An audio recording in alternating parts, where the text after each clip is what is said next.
It's about time Barbie was brought into the real world.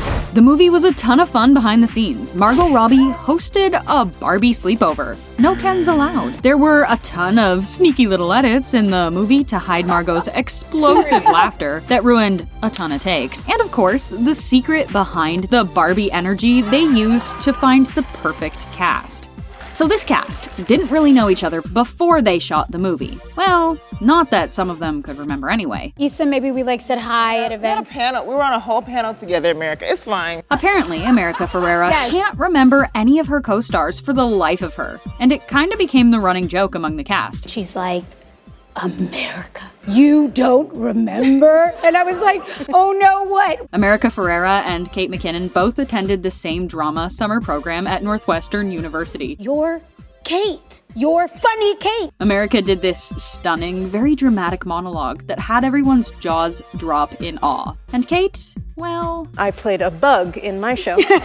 Like I said before, the cast had a ton of fun behind the scenes of the film. One night in particular, Margot Robbie hosted a Barbie sleepover at Claridge's Hotel in London before filming even started. They shared beds, wore pajamas, ordered room service, and played games together. This was where they discovered that America was exceptionally competitive. I am extremely competitive. Nobody told me that it was a sexy Barbie sleepover. Apparently, everybody was in really pretty silk nightgowns, and America was in some sort of grandma flannel attire. Somehow simultaneously looked like an old lady but a 5-year-old at the same time. It was the cutest. The Kens were also invited to the sleepover, but only to visit. Ryan Gosling actually couldn't make it, so he sent a singing telegram. It was an older Scottish man in a kilt who played bagpipes and recited the speech from Braveheart. What a guy. And so speaking of Ryan Gosling, apparently he's like the funniest guy around. He is the most comedically gifted actor. Margot Robbie says that we're apparently sleeping on Ryan Gosling's incredible comedy skills. So cool. He says that he's deaf, well known for being a great dramatic performer, but very rarely do people give him the comedic chaps that he so well deserves. In this movie, he's funny on like a completely different level. I see you, Ryan. I see you. She also says that she ruined a lot of takes because she just couldn't stop laughing through them. The editor had to cut away before she started laughing in order to salvage the take. And then she cuts back to him because he's so... You can see at certain scenes where the corners of her mouth start to rise right before they cut away from her. Issa Rae had no idea she would have to learn the dance sequence.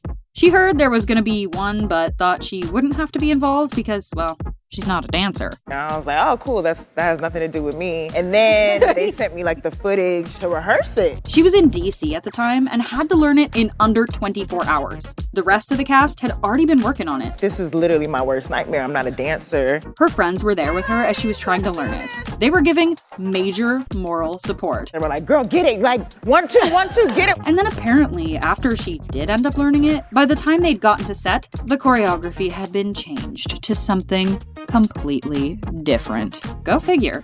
Who else had a Barbie dream house when they were a kid? Welcome to Barbie's dream house. If so, I'm sure you can relate to Margot Robbie on this one.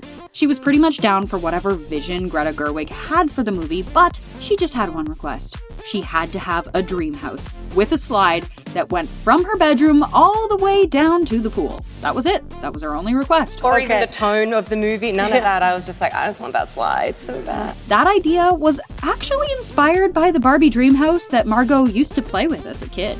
So there's been a lot of conflict over Barbie and her image throughout the years since her origin in 1956, and a big part of that was the reason why America Ferrera didn't really have an interest in being in the movie. She never felt like she was represented in the Barbie world, and ultimately didn't feel like she belonged there. The standard of beauty and aspiration and the icon of a woman. The only reason she agreed to even read the script was because Margot and Greta were involved, and she deeply respects and admires their creative work. But ultimately, she just didn't think the movie would be for her. How do we make that relevant to girls today who did not grow up seeing themselves represented in that story? What pulled her into it was actually how they addressed both the positives and the negatives of Barbie and her impact on society. Okay, so Barbie was created in 1956. That whole time up until 2015, she had an arched foot. Moving forward, she was given flat feet and adjustable ankles. The scene in the movie where Margot Robbie steps out of her high heels with her arched feet were really important to highlight that change in the narrative. Are on the ground. When Barbie gets to step into the real world. Doing that scene was really important to Margot because she wanted it to be her actual feet, not inserts. She said she hates watching scenes in movies that she's done where she knows it's not her real hands or feet or whatever it may be. I always say to the director, like, please let me do all my own things. I don't like it knowing that I didn't do it. Greta Gerwig and Noah Baumbach wrote the script together during the COVID lockdown and apparently had a really fun, childlike time doing so. They described the writing process as playing with dolls because they had to rely a lot on their imagination for inspiration due to the lockdown, and, well, the characters were dolls. When Margot Robbie first read the script, she thought it was so clever and funny that it wouldn't actually be able to get made. She also thought that Mattel, as an actual character in the film, would make it even harder because she never thought they'd be able to secure the rights to make the movie. At this point, I couldn't imagine anyone else playing Barbie other than Margot Robbie, but ironically, she never envisioned herself as the one playing the role. It wasn't until years down the line into the development of the film that she could finally picture it. There were several attempts to create that Barbie movie over the years. It even had stars like Amy Schumer and Anne Hathaway attached to them, but they never were able to get off the ground. Margot Robbie kept tabs on the project as she was really attached to bringing it to life. But it wasn't until 2018 that she saw an opening to make it happen, and had a meeting with the CEO of Mattel, where she ended up pitching her production company, Lucky Chap, as the one to bring it to life. So after learning about this, I'm definitely gonna be looking for Barbie Energy everywhere. Yes. During the casting process, Greta and Margot were specifically looking for actors who had what they called Barbie Energy. They said someone like Gal Gadot is the epitome of that. Gal Gadot is Barbie Energy. Because Gal Gadot is so impossibly beautiful.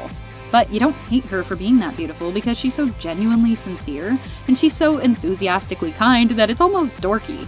It's like right before being a dork. Unfortunately, Gal Gadot wasn't available.